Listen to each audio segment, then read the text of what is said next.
Hey, welcome to Off the Edge, the pod with your host, me, Cam Jordan. I'm super excited because not only do I get to talk to an OG of the game, legend of the game, if you will, a Giants legend for sure, one of the greats, DNs, one of the first real hybrids for real that just Mm. plug and play wherever you could go. Pro Bowler, All Pro, more importantly, a Super Bowl champion, not one time but 2 time. My dog, OG legend, Osi Umenyiora. Well, that's a great intro, man. Golly. Hey, I wish everybody introduced me like that. That's incredible, Cam. hey, look, I appreciate it. I'm not trying to just give a flower. I'm trying to give flowers to my dog. Yes, sir. How you feeling, man? You good? I'm blessed. I'm Good blessed to to see be you, man. gainfully employed, and I'm pissed off that we tricked off a game against the Rams last Mm. week. But I'm also motivated. Yeah, yeah, I hear you. This year 15 for you? Year 14, 14? 14. Golly, that's crazy, man. I remember us being in Africa. Well, first of all, we'll probably get to that, but I Hallelujah, have never in my life laughed as hard as that day when we were in that restaurant and you told me that story. bruh. That was the funniest thing I've ever heard in my life. But I'm Yeah, quite sure we'll talk about that we will definitely get to it. Uh, yeah, but if you can't live, you can't love. Like, what's the point of living? later. Yeah, Like, yeah, I definitely. love every minute of this life. I tell people like the worst time of my life may be, a game on a Sunday where Mm, you don't come out with the win. But if that's the worst part of life, yeah. life is all my people are healthy. Mom's healthy, pop's healthy, kids healthy, wife healthy. At the end of the day, I don't have to like really truly worry about anything that's not out of my plate. Like everything seems to be in control right now. So let's. I'm gonna stop you there because that's not the worst. The worst isn't losing. The worst is losing and you don't get a sack. That's the as a defense as a defensive as a pass rusher, Man, bro. You lose and you don't get a sack. That's like you don't know what to do with yourself for the rest of the week. but see, that's how you focus even on a win though. If when the Yeah, team wins, you don't get a sack. I used to be hung up like yeah. I didn't eat. Like we won, but I didn't eat. You're not feeling good. Yeah, so like everybody's Not yeah, and feeling good at all. I'm like I stopped the run, but like I also didn't eat like I thought I That was going doesn't, to. that doesn't count, Yeah, man. yeah, so That like doesn't count in our yeah, world. but my happiness completely shifted a long time ago because my rookie year I had one. Mm. One. Yeah, You know yeah. what I'm That's saying? that's a rough one. Right, That's but a rough one. I was told I wasn't gonna play a run, or I wasn't gonna play the pass. I was told Yeah. like rookies had to earn it, and then ever since then, rookies have been on third down. So like like the ideology, I was just like born into that old age of BS. Of the Yeah. hey, you got to earn each and every rep. But also we draft somebody and they're just thrown in there, or like you get a Right now. free agent, and you just like throw him on the edge, like yeah, he's gonna work. He doesn't even know our culture. He doesn't know our way, But again, it's different now. So now I love just winning. I love the Yeah. idea. In fact, now I'm at year 14, and even I've even learned again that if the worst 60 minutes I have is them telling me that they don't need me and that we're gonna shift the page and sort of head towards our younger guys, Mm, I'm damn near coaching, and I'm sick that I can't be on the field because I'm like, as much as I want to play, as much as I want to work, as much as I know I can be successful at the defensive end mm. spot, I'm like, yo, I just want to win. Yeah. Each one of these wins are more important than the next because I was like, we can create some sort of a push for playoffs. Let's win a damn Super Bowl because you see how I threw that 2 time Super Bowl OC Yeah. Umenyiora out there. Guess what? I don't have next to my name. It could be all the accolades. Yeah. 2010s NFL decade, All Pro, Pro Bowl, yada yada yada yada yada yada. But for some reason, Super Bowl champion. There's 27 years of Jordan men in the NFL, and guess what? We don't have. Mm. We got a lot of Yeah. accolades. We don't have the accolade. That's crazy. I believe that probably at this stage in your life and your career, nothing could probably mean more than that because you've done everything else. Let me Pro just Bowls, I you've just done want it all. I've been to an Yeah. NFC championship game. I ain't been beyond it. Yeah. Yeah. I That's probably it for you, man. Man, That's I probably need to it. know what that feels like. And I put it up in the category of like, will I consider my career a failure if I don't win a Super Bowl? Absolutely not. I've outshot my Yeah. coverage. It's like walking around with the wife. When you know you got a 10 on your shoulder, like life just feels, what I'm saying? Like it's Feels not different. as bad. Yeah, yeah, definitely. There's no circumstance in which you can call your career like a failure, even if you don't win a Super Bowl. Because there's people who won Super Bowls who ain't really done nothing. Didn't They were didn't just earn on the any team. of it. Exactly. was just a not even what did Steve Smith a jag. It, like wasn't even just a Just a guy, guy. was just a guy they hired a couple weeks ago. You know, like Yeah, if yeah. if you were if you were one of the guys and then you have to go like Super Bowl ring hunting, good for you, but Mm, also does it hit the same? If all you did was jump team nah, to team to team to team and finally found one, it's not the same. it's not It's the not the same at same. all, man. It's not You've the been you've same. been in New Orleans the whole time, huh? 14, straight up, straight up. Legendary. That's what I'm like I said. I've got so much loyalty towards a franchise. It doesn't matter if the Mm, franchise kicked me out tomorrow. I'd still have love for the franchise. Like yeah. there's Would you no, play somewhere else? I've thought about it like 4 or 5 times over the years. I was like, "Oh, I could touch free agency." I've never touched free agency. I've I've never had a year where I didn't have guaranteed money in it. I've never played without guaranteed Mm, money. wow. That's enough loyalty for me. Like my family Yeah. good, my life good, my kids will be good. Mm, I'm out in the that's community awesome. daily. Like you're out in the community in Africa trying to create the IPP. Which yeah, let's just get into it because I'm getting more on me and less on you. And you're the All legend right. that we're bringing in. You know, All like right. uh yeah, we hung out in Africa Mm, was that this past off season? 2 years ago. This past off season. last year, I think. Yeah, Last yeah, offseason. last off season. I'm Yeah, yeah. that's how time is just a flat line for me. It's like Flies. yeah, it's not a circle. It's straight linear. I'm like yeah, it happened Mm. yesterday, a week ago. Okay, my bad. But we shot that Born to Play Super Bowl commercial out in Accra, Ghana, Mm. which I've already called it Accra until I got there, and it then became Accra, Across. Yep. which just tells you Americans have been wrong about everything for so long. But what was your favorite moment about shooting the Born to Play campaign? Wow. I think overall it was just, seeing you guys there. Like seeing you, Saquon, Jefferson, like understanding what the idea behind NFL Africa was and that connection that was trying to be forged, and then just seeing it come to reality like that. Like never in my mind would I ever imagine that the biggest names in the NFL would have been shooting a commercial in the middle of a market in Ghana. You understand what I mean? Like the Right. the absurdity of that, never would have crossed my mind when we began the whole program. So just seeing you guys there, seeing you guys connect with your heritage, where you're really from, understanding what was really going on, seeing the way people were looking at you. To me, that was the most special thing, man. It's something that I always wanted. I didn't know how I was gonna make that happen. We started with just the African players, and then, we started to see more and more American people like, hey, listen, I wanna be a part of this. I wanna understand what's going on, and seeing more people gravitate towards that, which was the original idea, was just mind blowing for me, and that was the by far the best part for me. Absolutely. I mean, I got to Ghana and I was like, yeah, I see y'all at this hotel, but I'm in the streets. Like Yeah, I was walking in the marketplaces and walking like I was going places, doing yeah, I you're, was you're you're you're a wild boy, Cam. Like, hey, they're bro, like, yeah, Cam is in the streets. I'm like, bro, you're in the I'm in streets. there and Like, I'm in where this. you at? Hey, look, you hit me was like, hey man, this not like hey, you can't just walk around here. I was like, man, look, I was like, to be clear, I feel so at home here. You know what I'm saying? Yeah, I look across the way and brother called me light skin. You know what I'm saying? Like yeah. I'm been walking, I'm vibing. The old ladies is all hitting on me. You know, they hit me with that. Mm. Yeah, big back activities. I'm like, I'm married, sweetheart. No, I gotta go home. But like Definitely, man. just enjoying the culture, bro. Just I love anytime it's like I've hit Africa, I just feel like I'm good there. You know what I'm saying? Like, and I'm Mm. probably got a false sense of reality because I'm just walking around like, yeah, these are my people.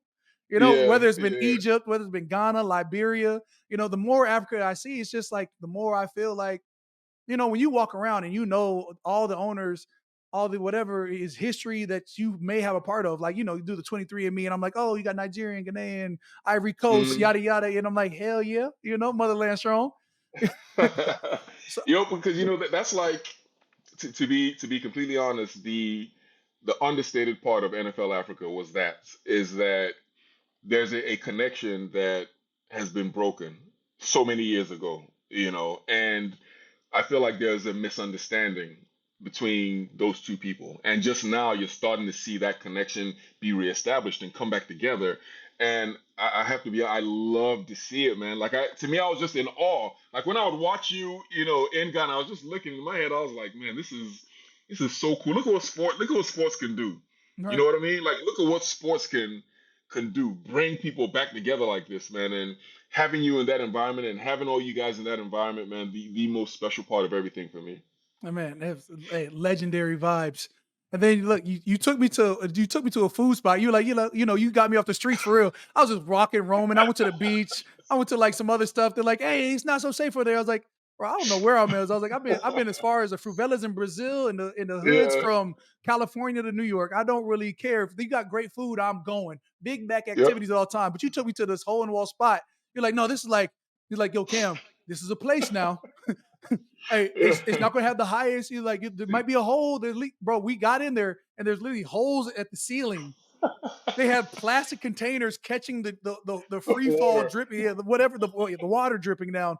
But that food was fire, How good was it? How good bro. was that food, bro? And you're like, How no, good bro. was Like this sauce is not like America sauce. This like this sauce is hot. I was like, man, please, I'm in there, and I'm eating the green sauce over it? over all a big jollof guy. Yes, sir. Absolutely, man. It's important that when you go to Africa, you just don't go to like the tourist spots. Like you go see Exactly. like really what Africa is about, right? And taking you to that type of restaurant, where it's not a glitzy, glamorous type of spot. It's yeah, a hole in the wall, but you got to really experience what Africa was like, and you saw it. The food was incredible. You experienced it. We got out of there. No doubt. Hey, great times. I was like, I gotta go back. Went to Heck, some other places too. We're not gonna talk about that. you know, we gonna find out. From the top to the bottom. I didn't know what the culture's about. All right, but anyways, uh let's talk about. I mean, you're Nigerian. Mm, Born in London, still got a British accent at times. yeah, comes out. Moved to Alabama, which I didn't catch that southern drawl from you. But Mm. how was the multicultural upbringing that you have helped you shape like how you wanted to expand the game of football Yeah. internationally? So you see, my whole life experience actually taught me so many different things, especially about the game. I think being born in London, where nobody knew anything about football, when I was back then in '81, then moving to Nigeria, nobody knew anything about football. And getting to Alabama, which was crazy. Imagine going from Nigeria, to Alabama, the deep South. That was bizarre.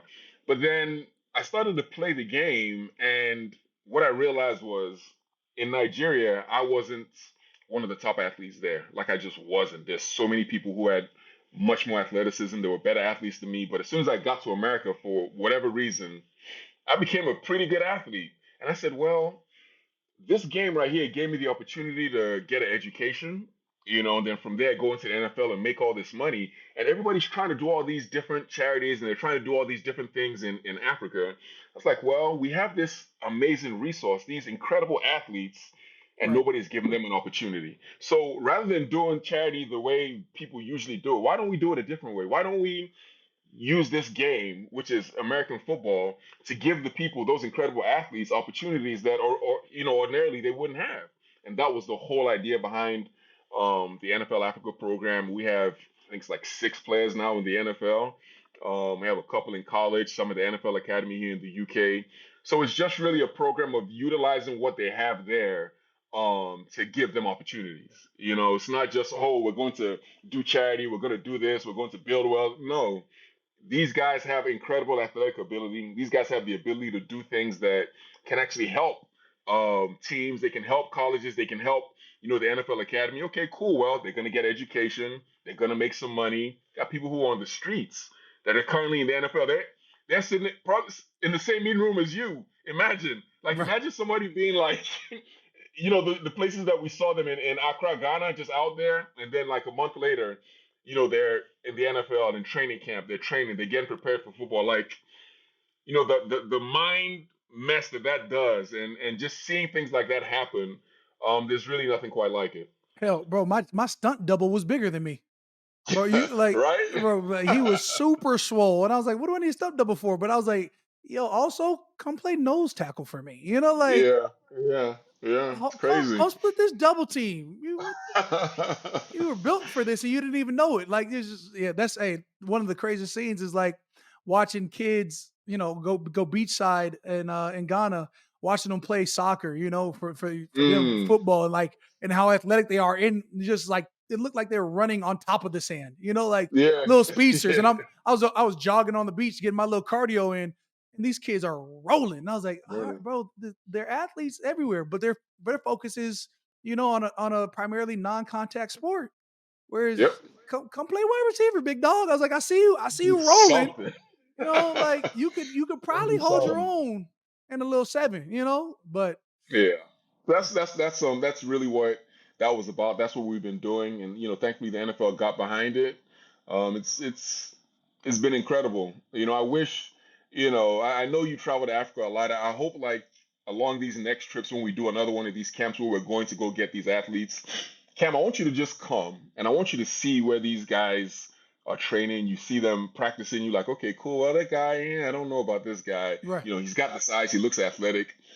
And then, you know, a month later, he's in your camp. He's literally in your training camp, in your meeting room, going through the same things you're going through. And you're like, how is this even possible, man? And a lot of the guys who have been through to the camps, they've actually seen that. Some of them are on teams now in Cleveland with guys who recruited them. Right. We got guys who are in different football teams, and the NFL players were there when they saw them first, and then a year later, they're sitting next to them in their stadium or in their practice facility getting ready for games. It's crazy. No doubt. Right. I mean, just the absurdity of all. In fact, tell Hard Knocks to call us, bro. Like they got Yeah. Hard Knocks, and they look at into one specific team, but a part of we could extend the Hard Knocks out to like the international level of like, hey, this guy's been killing it, working it. Guess what? He's going to get this invite to this team, just training camp, just to Yep. see if it shakes. Yep. And, Yeah. and Imagine that story. imagine just the story alone. So you talking about that's all for a part of the IPP program, right? Yeah, International Player International Pathway Player Program. Pathway. Yeah, yeah, Yeah, yeah, yeah. I when I was years ago, not years ago because he's still in the league, but David Onyemata came from Nigeria. Yeah, Nigeria, yeah. just He's a he good player, really good good player. monster D tackle for the Yeah. Saints, and then once he went to the Trash Birds, I mean Dirty Bird, Falcons, it's different, but uh, monster of a human being, great guy, great player. And I mean, just you hear his story. He's like, yeah, you used to have to go to the bush, and come from America. I was like, what is this bush? yeah. Actual bush? Are you going to a brush? Are you going to Actual. like literal jungle? And it was like, yeah, we have bush meat. Yeah. What is bush meat? Like, oh, Yeah. you whatever you catch in the bush. Whatever. So Crazy. you go into this jungle Different area, life. goat, deer, monkey, whatever, armadillo, what rabbit, whatever this bush meat contains, like Yep. you just throw it in a stew and you go and get some fufu and you calling it a day. That's Just it, man. It's a different life. it's a Different life. completely different life. You hear that, and it's Different like life. I'm just like I'm glad I never had to go get my own food. But Uh, what would you consider the biggest culture shock going from like a even London, Nigeria, yeah. but Yeah. you take your behind on to Alabama, God dang Yeah. Bama, roll tide, roll So, Bama.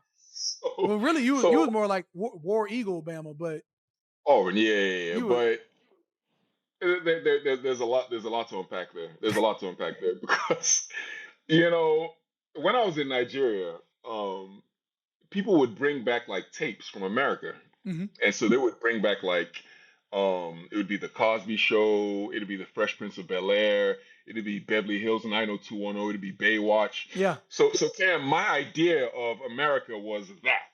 yeah, You understand what I'm trying to say? So that's the what I glitz and thought. glamour of it all. That's what I thought America was. And so I remember before I got on the plane, my dad told me, he was like, "Hey, listen, you're going to a very dangerous part of America." And in my head, I couldn't. I was like, "What is he? What do you mean by you're going to danger? America doesn't have dangerous places. It's Beverly Hills 90210." And what he didn't tell me was I was going to live in Section 8 housing in the projects in Alabama, Mm, right? mm, Yeah, yeah, yeah, yeah, yeah. So we go from Nigeria, where we're thinking America is one way, right. and I get to not only America, but I get to the south of America, and I get to Alabama, Section 8, right in the middle of Oak Ridge housing projects, and my mind was completely blown. I couldn't even imagine what it was that I was seeing. I didn't understand the way they were talking. I didn't understand the way they dressed. and I didn't know America. I didn't know America was like that. O- So that was Osi a real shock. Osi, the son of a king in Nigeria, the Prince Osi, Section 8 housing, real coming to Imagine. America type stuff. Like, No, but that's really a lot of people don't really know this, but that's really what happened. yeah, Like it's really what happened. Like my father, like he would, he was the king of our village, and so that was I would say coming to America was an exaggerated version of our lives, but it was similar. You understand? And so you leave that and you and you come to Section 8 housing in Auburn, Alabama. It was bizarre, and so we had to navigate our way through that. everybody know you and care about you, and like when man, village protectors to, hey man, don't give a damn about you. Like, don't Bro, find the your first way the or you're gonna first the find first out. guy I met, I'll never forget this. And I got to school and I told him I was from Nigeria. And he was like, "Oh, how did you get here?" I was like, "Well, we flew." He was like, "You flew? What do you mean? They ain't got planes over there. You came over here on a whale." And I thought it was joking at first, right? Yeah, I thought he was joking. He couldn't understand that we could actually fly to America because in Africa we didn't have any of these things. Ah, So it was third it, world. Alabama was crazy, bro, First, crazy. first But world it problems, but made also Alabama. Like, yeah, come on, yeah. education South. It's a thing. It's a it's, thing. it's it's different there. But then also some of the nicest people. That Southern charm, Southern hospitality. That's a real thing too. So they have some Absolutely. of the nicest, most generous, people. And once I started to play football, I started to make friends and all that good stuff, and then everything just starts to roll from there. Yeah. And some of my best friends are, they're from there. But it's initially that shock was that shock was crazy, Hey, man. Crazy. come from the West Coast. The southern shock is real. You're like, oh, like, What is this? are we? Is this the '90s? Like, why do we Yeah, feel like everything's a little bit outdated? What do you mean? yeah, yeah.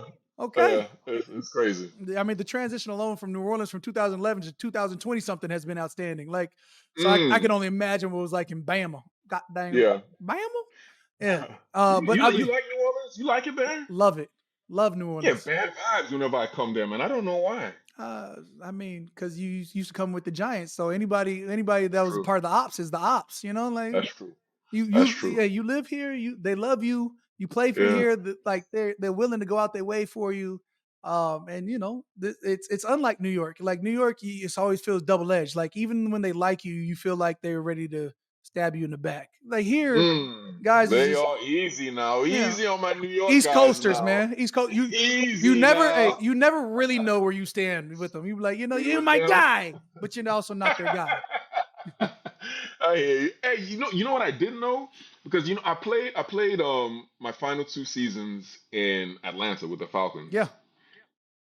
I don't think a lot of people understand that Falcons New they don't understand what's going on there, man. Like, can you do your best to explain to me what is that? I don't know. Our city's better than ours. Like Is that what it is? it's a That's why y'all hate each other like I mean, that. it's a city versus city, honestly, situation. Which is crazy because uh, in the NFL, like the Giants have people that they dislike, but the whole conference, like Giants don't like Philly, but Philly doesn't like Cowboys. Cowboys don't like, Mm. and you all sort of okay with the Washington Commanders, but don't like them. You know, You said we're sort of okay with them. But like for our conference, like sort of the same thing with the AFC North. Like they're like, oh, we don't like the Steelers don't like the Bengals, and the Bengals don't like the Ravens. Like everybody has this interchangeable hate. You Mm, know, mm, mm. it's very directed. Atlanta doesn't like New Orleans, and you know what? The energy is returned. New Orleans Yeah, doesn't like Atlanta. The Saints don't. I hate I hate yeah, Falcons players. yeah, Teammates that go over there, I just feel like they're traitorous. Coaches go yeah, over there, I'm like, how'd you choose lesser? It's yeah. like even though It's a real thing. yeah, there's so many similarities, and yet there isn't. Yeah, Like yeah. a Falcon can never be a Saint. Mm. That is a real. Yeah, I didn't understand it till hate week. when I got there. I was like, why are they so? Why are they so angry? Why Yeah. are they so? This is different. This is a you different you level feel of. you feel the evil energy when You you're feel walking it. in. Yeah, yeah, yeah. Yeah, you feel Hey, it. lock the gates behind them. Hey, when we get done beating your behind, then you can leave. Now take off. Yeah, there's been years where we've flown into Atlanta and they egg the buses like as we Mm, were going. Like I love it. I love it. I yeah, love to hate them. yeah. You It's know. cool. It's cool. uh, I was just saying, talking about football just in general. Like Mm, how's leaving from one team to another? Because I've never done it. You go to yeah, from like win Super Bowls the Giants to going to trash Atlanta. yeah. Um, Easy now. Hold okay, on. the city is nice. I do Yeah, enjoy Atlanta, but the Atlanta, Falcons. Atlanta's cool. Yeah, they're not Atlanta's even in. They're not even in Atlanta anymore. They're like they took flowery brand. yeah, right. There was the New Orleans Superdome, which was at the time was the Mercedes-Benz Superdome, and Mm. and Can't Atlanta couldn't, they couldn't Oh emulate what a Super God, Bowl ring looked you like. got So so many. they became the Mercedes-Benz Superdome. You got so many different variations of insults. You got just Yeah. a plethora, Yeah, a absolutely. whole bag Come of on. insults for I've the been here for Falcons, 14 bro. years. The bag is not I getting hear you. lighter, you know? I hear you, man. I hear you. So I, it's I, I would say this. It's I because I lived in Atlanta my whole career, even mhm, when I was playing with New York. Like Atlanta was my off-season home. right, My parents lived there before. Even when I was in school, they were living in Atlanta. So Atlanta was where I lived. So it was almost like coming home right. in that sense. But oddly enough, I didn't know that I wasn't a great player until I got to Atlanta. That's when I knew that I wasn't a great player. What do you True. No, Cam. The entire time I was in New York, mhm, I thought I was the best defensive end in football. I thought that. I did. yeah. In my head, I was like, I'm the best defensive end in football. Yeah, as you have And to think. right. And because you're having a lot of success, but you don't really account for the other dogs who I had with me. No You doubt. understand? Who made my job so much easier. Justin Tuck, Stray, Strahan, JPP, JPP. Ooh, the interior, Robbins, Cofield, like Linval, Joe, like killers. right. And so, you're doing all this stuff in New York, and then I'm this, then I get to Atlanta, and them dudes ain't there, and that level of success, I couldn't replicate it. I was like, oh, okay, yeah, I'm good. I was a good player. the Humble great players, the great players can replicate success anywhere they go. anywhere. They can. That's just a fact. Mm, And um, leaving New York to me, it was something that had to be done. I enjoyed my years in Atlanta. I did the great people, great organization. But that's when I found out that I wasn't the greatest defensive end in football. I found it out there. Okay. That's when I knew can. I Yeah. mean, speaking of guys moving in there, what do you think about like, like there's some giant Philadelphia hate. What do you think about Mm, Saquon going from the Giants to Philly? yeah. I love it as a So villain arc. yeah, of course, of course. When we were in Ghana, Mhm. I spoke to Saquon Mhm. and I pulled him aside. I was spoken to him and his father, and I was like, "Listen, there's only two players who I've told not to leave New York. I told Odell, Yeah. don't leave New York. And then when I ran into him, he was like, well, he didn't want to leave. They kind of forced him out. Yeah. So he didn't really want to leave New York, but they No. forced him out. Super Bowl champion Odell Beckham? Yeah. Yeah, yeah. Oh Yeah, man. Oh exactly. no. You kicked me out. Now look at this ring I got. Oh. Exactly, Right. right? Now, I still think his career, even though he won a ring, I think Odell in New York that's different gravy, bro. Yeah. That was a movement. You understand what I mean? And Indeed. he was a different level of star in New York than we've seen, Yeah. right? Baby deity for sure. Oh, that was an incredible time for him. And so that I think I was kind of correct in him not wanting to leave New York. Mhm. Now Saquon, I spoke to Saquon. I was like, listen, don't do this, Don't do man. this. You need to stay in New York because I had left New York and it didn't work out. And at that point in time, I hadn't really seen people who left New York that went on to have real success. So I Mhm. was like, yeah, don't do that. And I got to tell you, I was wrong. he He no doubt. obviously didn't take my advice, Cam, and he's about to be the MVP, man. This There we is go. That's what I was gonna say. I was saying ridiculous. it, Ridiculous. ain't been a running back as MVP in years, a decade, Yeah. decades. I don't know Yeah. what that is, but it feels like it's very Super. quarterback or wide receiver based, and yet here we are. I, Saquon. I haven't seen nothing like this, man. Like, did you see the backwards hurt? Like, what was that? I mean, they added What in Madden, bro. Like the Yeah. backward hurdle. And you get excited of when it's a top 10 highlight when somebody hurdles over somebody. Yeah. He goes backwards and then get Backs. yeah. He's Crazy. going absolutely federal. Um, Yeah. it's Eagles then go ahead and just speaking about the Eagles now. Saquon goes over. Now he's probably an MVP favorite. They beat Yeah. they beat the Ravens. Does that prove that they're contender worthy now? Definitely. Favorite. 100%. Would you say they're a favorite? I Mm. I would say that in the NFC. In the Okay. NFC, yes. Best team in In the the NFC. NFC. Philly. Detroit is a superb team also, but I believe Philly can beat Detroit. So Mm. in the NFC, you have to put them when you look at the way that roster is constructed, their offensive line dominance, right? Their running game, their defense is playing well. They have received, they can beat you in every way. So there's really no way that you can look at Philly and be like, okay, this is the team, unless the quarterback struggles. And they're lightening the load off of him with that running game. So it's good. They're going to be a tough out in the NFC. I would say that probably, if not number one, they're 1B, Okay. definitely. Mm. Mm. All right. Let's take this back. Out of your career, is there a single game that you can highlight that you'd be like, man, that was my Hmm. best game ever? Best game ever. Mm-hmm. So we're playing against Philly. I had 6 sacks in a Mm. game against Mm-hmm. Philly, 2000. That was and before I got to the league. I remember that though. I was in '07. college. Yeah. Yeah. '07. That's Yeah. it. Yeah, yeah, yeah. So 6 sacks in a game, but that wasn't. I don't think that was my best game, to Six be sacks honest, wasn't your best because game. You know, I don't think so. you pass rushers only quantify We think sacks. Like, different. yeah, y'all don't be like, oh, I had 14 tackles. Like there was a game I had 14. I was like, I'm really him. It's like, oh, Yeah. you only had a half sack. I had 14 tackles. I was 14 tackles. everywhere. Anyways, but okay, That so six doesn't six sacks. doesn't count. Why is that not your best game? Because in the I got to the quarterback a total of 8 times. Mm, it's high clip. You know what I mean? Eight times. Yeah. That's So eight times 6 sacks. I love the outcome. 6 sacks. Right. So, but that's what you call like an anomaly. That Hmm. doesn't happen. A lot of times you get to the quarterback 8, 9 times, you might walk away with one and a One, half. two. You know what I mean? Yeah, yeah, yeah. So every time I got back there was a sack. Now we played against Carolina. It was in 2006, Mhm. actually, 2006, and I hit the quarterback 13 times, not pressures, 13 quarterback hits, 0 sacks. Right. But to me, that was my best game as a pass rusher. Mm.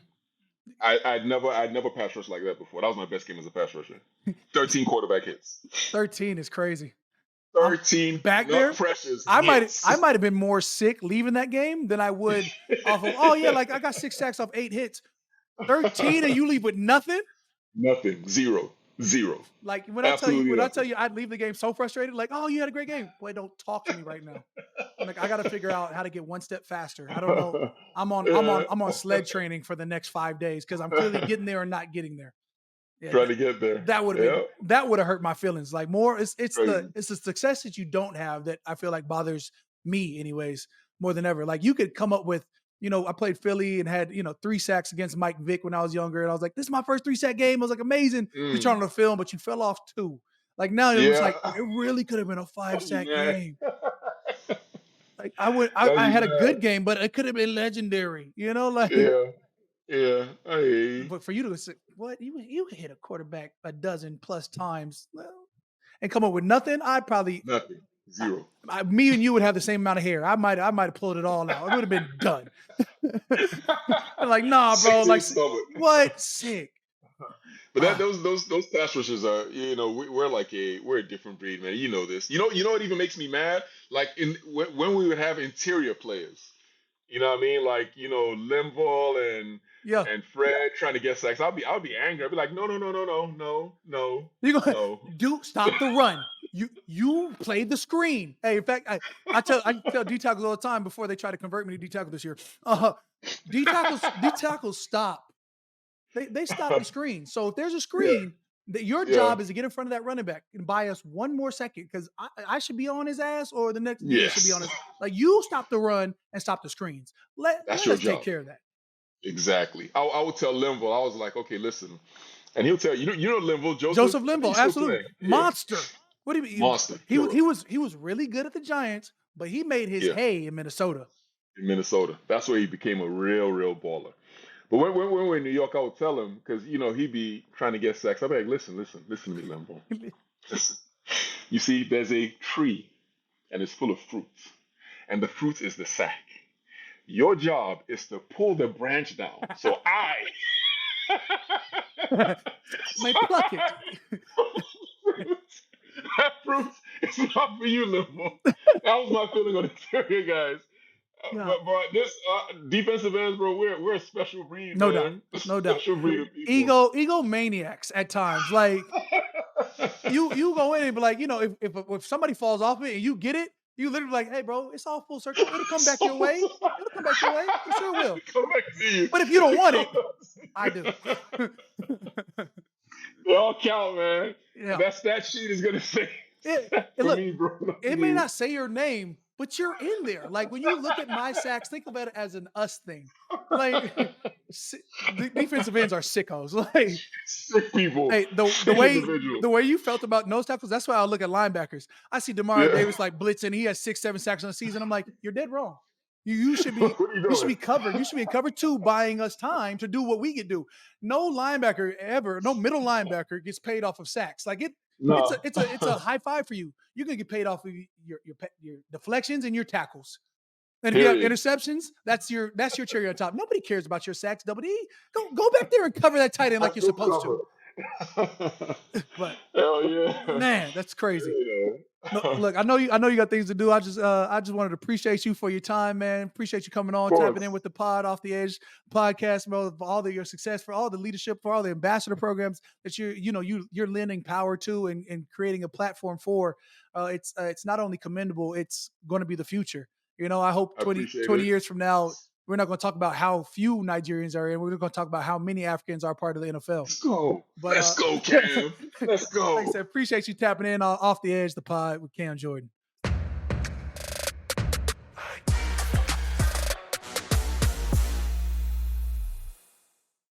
Man, appreciate OC, just dropping game per usual. Just talking. When I tell you a great guy, great person. I wish I was younger to have been on the Giants just to try and learn from a group like they had. I mean, they had dogs back in the day. Osi Umenyiora.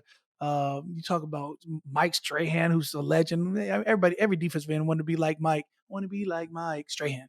And especially after the career that he's had, you transition to TV, etc. He's just, he's the standard. You talk about JPP. You remember JPP used to be a dog. And then of course Justin Tuck. Just like there's a reason why they won championships. They built from the D line and up. That's how I build a championship team. I'd go strong interior, amazing ends, and then you build the team as they are.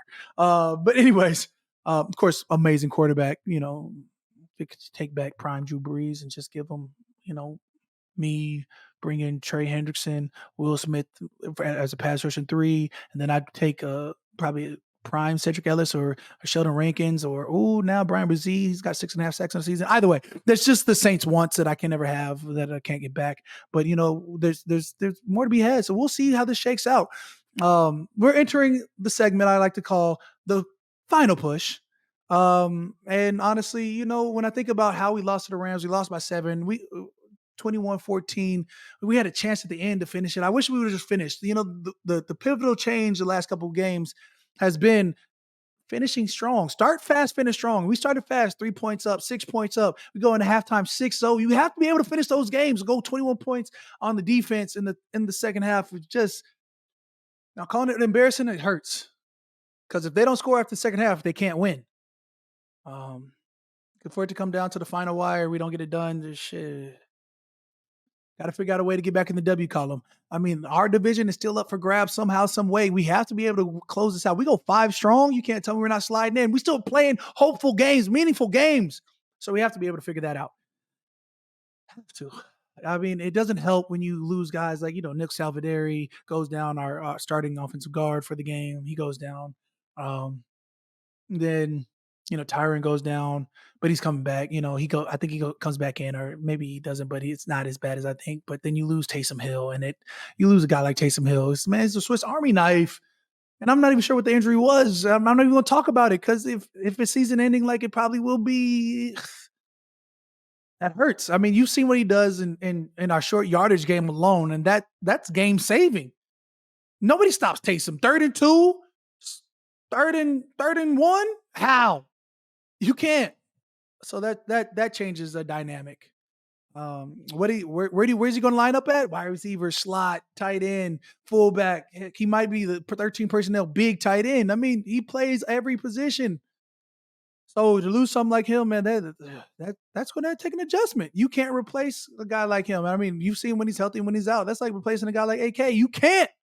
Some guys just aren't replaceable, It's like edge rushers being thrown inside on the tier D line.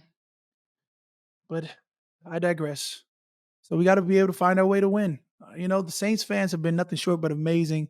They came back. They've rallied. It's like they've been the Saints team. Like, when we won, we were elated, and when we lose, it's like we could have won. And you feel that in the city. We're just trying to win. We have to find our way to win because the fans deserve it.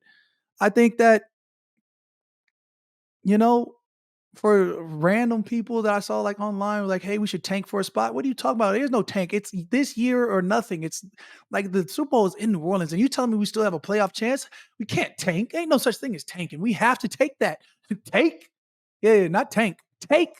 Tank is my son. No, Tank is where he belongs, right in school right now. Take every win available. 5 games left. We have to find a way, find our reason, find our drive to take every win this season. So whatever happens, let it happen. But we have to take these wins. 5 left. You figure we finished 9-8. We can live with that. Darren Rizzi, interim head coach, we can live with that. Derek Carr, the way he's been playing, I wish he had never got hurt. Like if our team's healthy, Rashishi, Chris Olave, we don't miss out on anybody, any games. You talk about AK, you talk about Jamal Williams, you talk about, healthy Kendre Miller, completely different conversations, bro. But that's not where we're at. This is the NFL. If guys get hurt, things happen. For the final part, it's just being thankful, thankful that we have our chance to have 5 more games, that we're not out of playoffs, that we can still fight it. I'm even more thankful, that I'm part of a phenomenal organization, a phenomenal franchise. I'm at the highest level of thankful because, I talked to Osi earlier and I was like, yo, the family's healthy. My kids are healthy. Wife, mom, dad, daughters, son, everybody's good. This past bye week, I was out in LA and I did a lot of, events in studio, but over at the Fox studio, there was a kid I talked to, Aiden Steiner, where he's got one of the rarest diseases as a kid. He's a child. It was a whole acronym, INAD, infantile neuroxinal disorder, where like they say a lot of those kids don't even make it past 10. As a father, I'm heartstruck, like broken. Like I'm like I can't even imagine if it was a cousin, it was a friend, it was Aiden. Like I'm talking to Aiden, I'm just like heart hurt. I can imagine if it was my child. So that's what I'm saying. My life is a blessing, and you have to take advantage of each and every opportunities. And hopefully, to listeners out there, you're doing just that. You're enjoying each and every moment, the ups, the downs, because there is an opportunity. As long as you're breathing a breath of fresh air, as long as you're breathing life, you can speak life. And if you can speak life, you can create positivity. You create positivity, you can create a momentum change. If you need a momentum change, man, come be around me. I'm going to be nothing but the highest positive and highest push for positivity. And that's, it's going to start with the Saints going 1-0 this week. That's shout out to the Steiner family. Shout out to Aiden. And if there's a chance to even overcome, I hope he does. Because to hear that, man, that's a strong family. Dad patient, mom patient, little brother understanding and patient. Like, just be blessed for what you have and know that even though things can always be better, they can always be worse. So God bless. This is Cam Jordan Off the Edge podcast. Tune in wherever you get your podcast, whether it's iHeartRadio, it's the Apple Podcasts. At the end of the day, we're still here, we're still together, and I'm gonna keep on rocking with me. It's Off the Edge, the pod. Me, your host, Cam Jordan.